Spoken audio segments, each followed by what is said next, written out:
यह कहानी एक न्यूली मैरिड कपल की है। राहुल और कीर्ति की अभी कुछ ही दिन पहले शादी हुई थी। वो दोनों वीकेंड में घूमने के लिए मनाली जा रहे थे। रास्ते में बहुत ही तेज़ बारिश हो रही थी और अचानक उनकी गाड़ी ख़राब हो जाती है।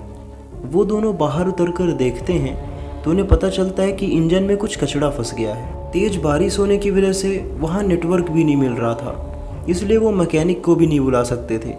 उन्हें पास में एक कॉटेज दिखता है जो कि एक सुनसान जगह पर था। वो दोनों फैसला करते हैं कि आज रात वो उस कॉटेज पे ही रुक जाएंगे और सुबह होते ही गाड़ी बनवाकर वो लोग मनाली के लिए निकल जाएंगे। बारिश बहुत तेज़ हो रही थी। वो लोग किसी तरह से कॉटेज पहुंचते हैं, लेकिन रास्ते में पानी के कारण उनके कपड़ों पर कीचड़ लग जाता है। तो वो लोग जल्दी से रूम की कीज़ लेते हैं, उसके बाद अपने रूम में जाते हैं। वहाँ जाने के बाद वो देखते हैं कि ना तो शावर और ना ही नल में से पानी आ रहा था। राहुल रिसेप्शन पर फ़ोन करता है, लेकिन वहाँ पर कोई भी फ़ोन नहीं उठाता। राहुल बहुत ही गुस्सा होकर रिसेप्शन पर जाता है। वो रिसेप्शनिस्ट वहाँ पे गाना सुन रहा था। राहुल उसके हाथ से फ़ोन छीन लेता है और उस पर बहुत गुस्सा करता है। वह रिसेप्शनिस्ट को बहुत बुरा भला सुनाता है। उसी वक्त कीर्ति को उसके बाथरूम में नल चलने की आवाज़ सुनाई देती है। आवाज़ सुनकर कीर्ति बाथरूम में जाती है तो देखती है कि शावर में से पानी आ रहा था और वो खुश हो जाती है। कीर्ति वॉशरूम में नहाने के लिए चली जाती है। कुछ देर बाद कीर्ति को रूम के मेन गेट ओपन होने की आवाज़ सुनाई देती है। उसे लगता है कि राहुल रिसेप्शन से वापस आ गया। उसके बाद उसे बाथरूम के गेट पर नॉक की आवाज़ सुनाई देती है। कीर्ति को लगता है कि राहुल उसका गेट खटखटा रहा है।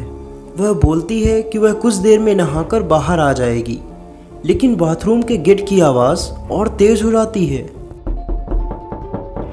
कीर्ति को लगता है कि उसकी आवाज़ बाहर तक नहीं पहुंच रही है, तो वह शावर बंद करने की कोशिश करती है, लेकिन शावर बंद ही नहीं हो रहा था। कुछ देर बाद उस शावर से एक काले रंग का पदार्थ निकलने लगता है जो कि बेहद ही अजीब दिख रहा था।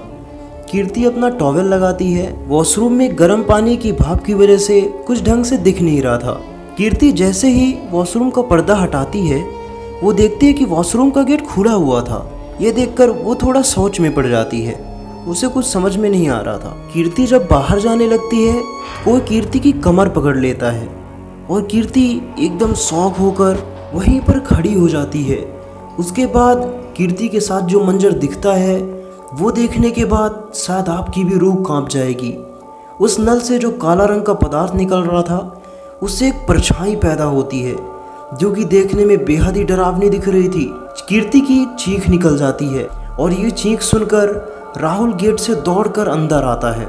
अंदर आने के बाद जब वो वॉशरूम में देखता है तो देखता है कि कीर्ति साइड में पड़ी हुई थी और वह बेहोश थी। उसके बाद राहुल चारों तरफ देखता है तो वहाँ कोई भी नहीं था।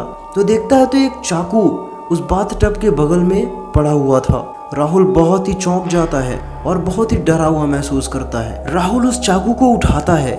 चाकू उठाने के बाद जैसे वो अपने राइट में मुड़ता है, एक शीशे में उसे अपनी भयानक सी परछाई दिखाई देती है। अपनी ये परछाई देखकर राहुल और भी ज़्यादा डर जाता है। कुछ ही समय के बाद जब राहुल देखता है तो वहाँ पर कुछ भी नहीं था।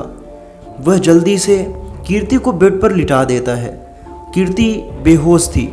जब कीर्ति को होश आता है, कीर्ति पूरी कहानी राहुल को बताती है। वो लोग सुबह ही दूसरी गाड़ी लेकर उस कॉटेज से निकल जाते हैं। तो आपको क्या लगता है वह काली परछाई कौन थी और उसने कीर्ति के साथ ऐसा क्यों किया? आप लोग कमेंट सेक्शन में अपनी राय ज़रूर से बताइएगा। और हाँ, अगर अब तक आप लोगों ने वीडियो को लाइक और चैनल को सब्सक्राइब नहीं किया तो ज़रूर से कर दीजिएगा। तो मिलते हैं आपसे नेक्स्ट वीडियो के अंदर।